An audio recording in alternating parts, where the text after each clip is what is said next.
Huku hadithi za kutekwa nyara kwa Humphrey Polepole zikivamia mitandao ya kijamii kwa takriban wiki moja sasa.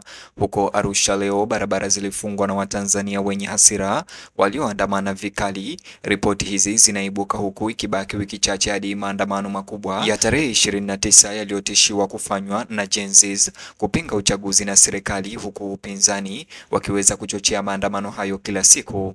Yote haya nimekuandalia ni kujuze zaidi kuhusu maandamano hayo Arusha leo, na pia ni kujuze machache yanayojiri kuhusiana na utekaji nyara wa Humphrey Polepole. Lakini kabla ya yote hayo, chukua sekunde yako moja, bonyeza alama ya like, kisha bonyeza neno subscribe na alama ya kengele chini ya video hii kabla ni kutaarifu ripoti hizi kwa kina na kwa undani zaidi. Mtazamaji, mvutano umetanda katika jiji la Arusha baada ya wananchi wenye hasira kuingia barabarani na kuziba barabara kuu kwa magogo pamoja na mawe na matairi ambayo yameweza kuwashwa moto kupinga kifo cha kutatanisha cha mwanamke aliyetambulika kwa jina la Rukia Abdalla.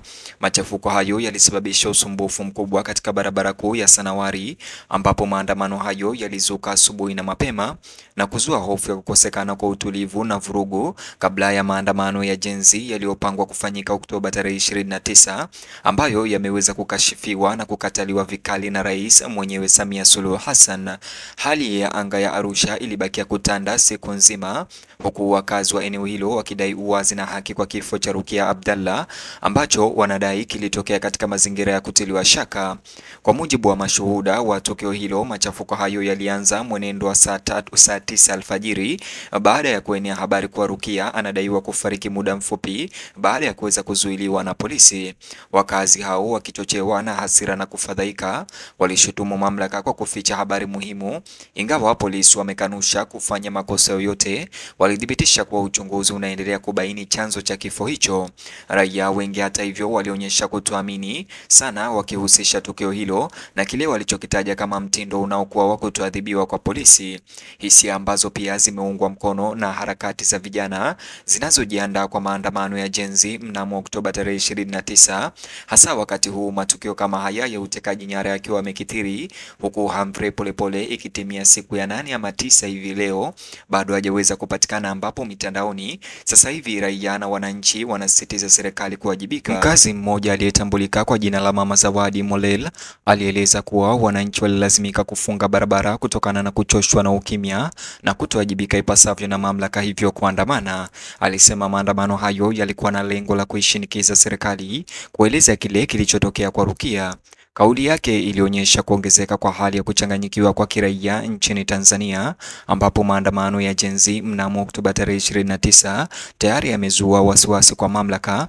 Maandamano hayo ambayo yanaandaliwa na vijana wa Gen Z wanaodai haki, uwajibikaji na hata upinzani kupinga uchaguzi pamoja na kudai utawala bora kote nchini. Maandamano ya Sanawari yalileta msongamano wa magari leo kwa saa kadhaa, kwani madereva hawakuweza kupita kwenye vizuizi. Wafanyabiashara kadhaa walifunga milango yao kwa hofu, wakihofia machafuko hayo yakazidi kwa ghasia.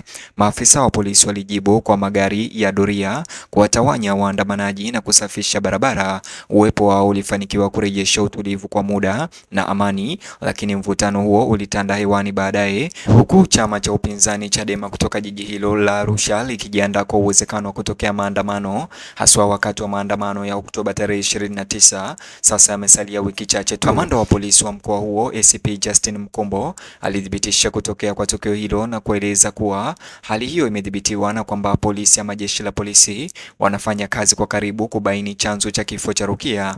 Alisisitiza kwamba utekelezaji wa sheria umejitolea kuhakikisha amani na usalama wa raia. Hata hivyo, matamshi haya hayakusaidia sana kutuliza hofu miongoni mwa wananchi, huku wengi wakieleza kuwa kauli kama hizo zilizotolewa baada ya tukio ama baada ya matukio ya awali ambayo hayajawahi kutatuliwa.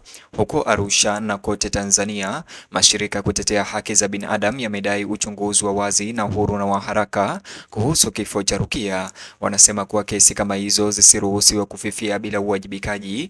Wito wao umekuzwa na wanaharakati wa mtandaoni na vuguvugu la wanafunzi ama Gen Z, ambao wengi wao wamehusisha kifo cha Rukia na utamaduni mpana wa ukimya na kutojali, ambao maandamano ya Gen Z mnamo Oktoba tarehe 29 yanalenga kuupinga na kuandamana vikali. Mwili wa wa marehemu Rukia Abdalla kwa sasa umehifadhiwa katika hospitali ya Mount Meru kwa uchunguzi wa baada ya kifo chake. Wataalamu wa matibabu wanatarajiwa kutoa matokeo ya awali katika siku zijazo, ambayo inaweza kutoa mwanga ikiwa mchezo mchafu ulihusika au la. Kwa sasa kutokuwa na uhakika kunaendelea kuzidisha hasira za umma, huku Watanzania wakijadili athari za kifo kingine cha kutisha, huku kukiwa na miito inayoongezeka ya haki. Kilio kikuu cha maandamano kinachotarajiwa kutawala maandamano ya Gen Z. Baada ya maandamano hayo, ulinzi umeimarishwa katika maeneo yote ya Arusha sasa hivi, huku jeshi la polisi la Tanzania wakiweka askari wa ziada kufuatilia mambo ambayo yanaweza kutokea. Viongozi wa jumuiya wameomba utulivu, huku wakiitaka serikali kuchukua hatua madhubuti katika kushikilia kero za wananchi. Licha ya rufaa hizo, makundi ya vijana yameapa kuendelea kupinga dhuluma kama hizo. Waangalizi wanaona kuwa wimbi la sasa la kutoridhika kwa umma na Watanzania linaonyesha mzozo mkubwa wa uaminifu kati ya raia na serikali. Watanzania wengi hasa vijana wameonyesha kuchoshwa na kile wanachokiona kuwa ni kushindwa kimfumo katika utoaji haki, utawala bora na uwazi. Kifo cha kusikitisha cha Rukia Abdalla kimekuwa ishara ya kukatishwa tamaa, wakati ambao unakuja sawia na kesi ya utekaji nyara wa Humphrey Polepole ambayo imechochea hasira zaidi katika mitandao ya kijamii. Usiku ulipoingia Arusha leo, mabaki ya maandamano ya asubuhi bado yalitapakaa barabarani, matairi yaliyochomwa, mawe yaliyotawanyika na harufu ya moshi. Wakazi walikusanyika katika vikundi vidogo wakijadili kwa utulivu matukio ya siku hiyo na kile kinachoweza kufuata. Wengi walikubali kwamba isipokuwa serikali kutoa majibu ya kuaminika kuhusu kifo cha Rukia Abdalla, mvutano unaweza. Mazungumzo yao mara nyingi yalirudi katika hali ile ile ambayo pia awali ilikuwa ikichochea maandamano ya Gen Z ya Oktoba tarehe 29, ambapo Watanzania wengi wanataka serikali iwajibike, na huku upinzani pia wakitaka kupinga uchaguzi wakisema ya kwamba no reform no election. Wachambuzi pia wanaonya kwamba jibu la serikali katika siku zijazo litakuwa muhimu katika kuamua ikiwa utulivu unaweza kudumishwa. Wanasema kuwa kukandamiza sauti za upinzani kutaimarisha tu azimio la waandamanaji vijana ambao tayari wameanza kuhamasishwa mtandaoni na katika jamii kote nchini. Ushughulikiaji wa kesi ya Rukia unaweza kurejesha imani ya umma au kuzidisha hali hiyo. Kwa sasa watu wa Arusha wamebaki macho, hasira zao zimepungua lakini hazizimiki. Picha ya Rukia Abdalla, mwanamke ambaye kifo chake kimekuja ghafla kuashiria mapambano ya wananchi wa kawaida, inaendelea kusumbua mawazo ya umma eneo hilo, na Tanzania inapokaribia uchaguzi wa Oktoba tarehe 29.